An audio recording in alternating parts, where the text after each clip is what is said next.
Камчыбек Ташиев Катардын коргоо министри менен жолугушту. КМКнын төрагасы Камчыбек Ташиев Катарга сапар менен барып, аталган өлкөнүн коргоо министри Халид бен Мухаммед Аль Атыя менен жолугушту.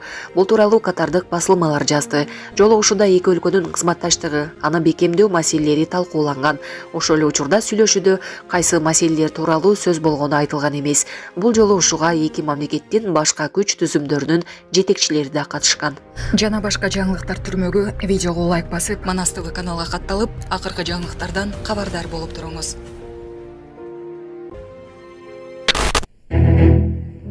Тооккананы үй кылып дайынсыз кеткен кызымдын 5 баласын багам дейт 65 жаштагы энем. Алимахан Төлөнбаева Бишкектеги Ош базарынын айланасында 6 небереси менен кепедей үйдө күн кечирет. Башында бул жер тооккана болгон экен. Эси да батирге эртерээк чыккыла. Бул жерди бузам деп жатат. Батирге чыгайын десем, кичинекей балдар менен эч ким бербейт экен. Сууну кошунаныкынан алып келебиз дейди ал. 10 жылдан бери Бишкекте жашайм. 65 жаштамын. 6 неберемдин 5-өө кызымдыкы, 1-өө уулумдуку. Кызымдын биринчи турмушунан 2, экинчисинен 2, үчүнчү турмушунан 1 баласы бар. Кызым үчүнчү жолдошуну ээрчип кеткен бойдон жок. Эң уулусу 17де, кечүүсү 2 жашта. Уулумдун аялы кетип калган. Уулум келип азык-түлүк алып берип турат дейди апа. Илон Маск Трампты колдогондорго $1 миллион убада кылды. Шайлоонун тагдырын чече турган селкинчек штаттарда добуш берген жана бул компанияга кол койгон шайлоочуларга кайрылган Маск 5 ноябрга чейин күн сайын аныктала турган бир адамга $1 миллион берерин жарыялады. Америкалык миллиардер Илон Маск Америка Кошмо Штаттарынын мурдагы президенти жана Республикалык партиянын президенттигине талапкер Дональд Трампты колдогон саясий иш-аракеттер комитетинин үгүт өнөктүгүнө кол койгон шайлоочуларга $1 миллион убада кылды.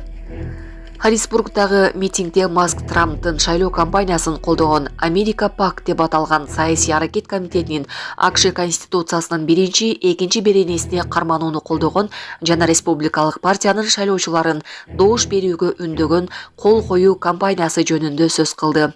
Шайлоонун тагдырын чече турган селкинчек штаттарда добуш берген жана бул кампанияга кол койгон шайлоочуларга кайрылган Маск 5 ноябрга чейин күн сайын аныктала турган бир адамга $1 миллион берерин жарыялады. Харрисбургда $1 миллион тапкан биринчи адамга сыйлыктын чегин тапшырып жатып, Маск акция комитетинин өнөктүгү басма сөздө өзүнүн табат деп үмүттөнөрүн билдирди. АКШ Конституциясынын 1 беренеси сөз эркиндигин, 2 беренеси жарандардын куралга ээ болуу укугун камтыйт. Урматтуу Москва шаарында эмгектенип үй бүлө багып жаткан мекенештер, сиздер үчүн 12 жылдан бери таза документ жасап келе жаткан Али Байкени сунуштайм. Документтердин бардык түрүн ишенимдүү түрдө жасап беришет. ННН, СНИЛС, медкнижка, справка, период паспорт, ДМС, ОМС, детский полис, медкарта, трудовой договор, проверка регистрация, проверка запрет, проверка черный список. Эгерде срогу бүтүп калса, базадан чыгып кетсе, Сахаровага барган эмес болсо, 3 айга продление кылып беребиз. Бир айда бир базасын текшерип беришет, базадан чыгып кетсе кайрадан киргизип беребиз. Байланыш номер +7929 541 02 05 номерине кайрылсаңыздар болот. Али Байке жооп берет. Россия Тышкы иштер министрлиги Зеленскийдин жеңиш планын колдоодон оолак болууга чакырды.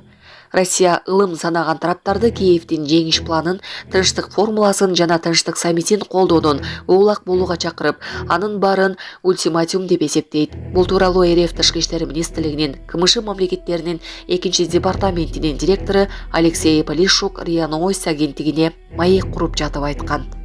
Зеленскийдин жеңиш планында планда жок, жеңиш да жок. Тынчтык формуласы деле ошол тынчтыкта формулада көрүнбөйт. Бюргенштокто өткөн тынчтык саммитинде да же тынчтык жок, же саммит жок. Биз ылым санаган өнөктөштөрүбүздү ультиматум мүнөзүндөгү мындай демилгелерди жана форматтагы колдоодон алыс болууга чакырабыз, алдап, кысым көрсөтүүгө аракет кылып жатышат, деди Полищук.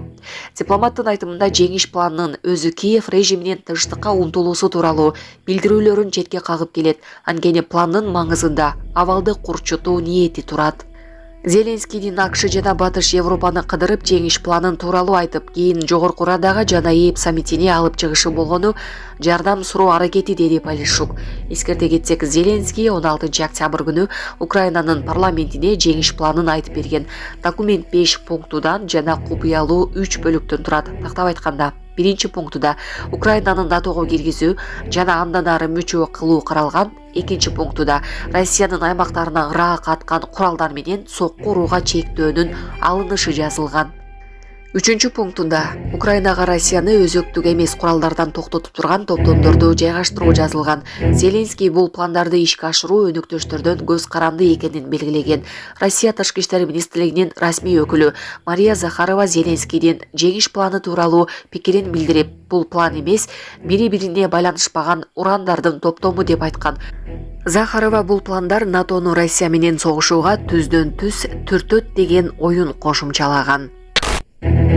Садыр Жапаров Кыргызстан менен Россиянын эли ийиндеше туруп келечек үчүн күрөшкөн.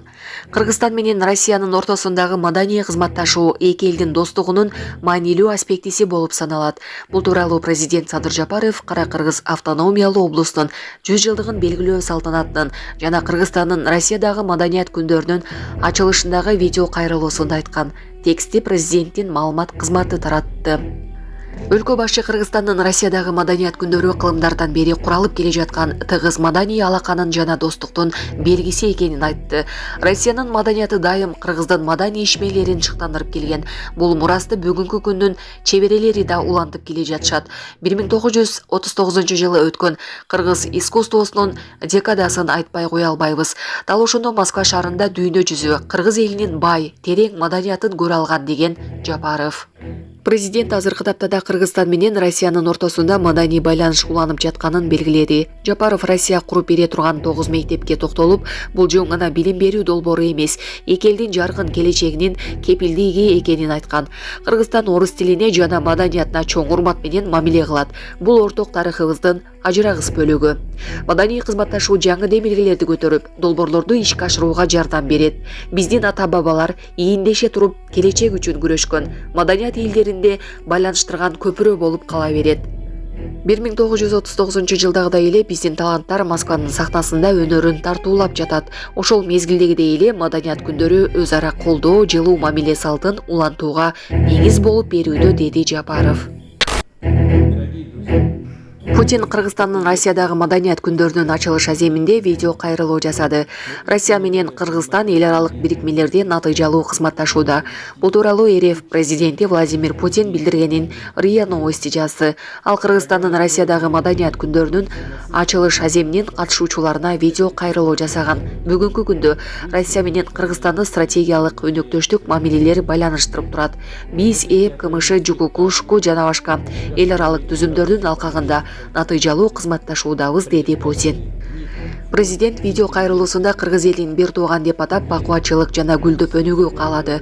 Путин Москва менен Бишкектин ортосундагы маданий гуманитардык алакалардын маанилүүлүгүн да белгиледи. Орус-кыргыз өнөктөштүгүнүн маанилүү компоненттеринин бири элдердин ортосундагы достукту жана өз ара түшүнүшүүнү чыңдоого салым кошкон маданий гуманитардык байланыштар болуп саналат, деди ал. В РСФСР постановлением Всероссийского Центрального исполнительного комитета Советов была образована Кара-Киргизская автономная область.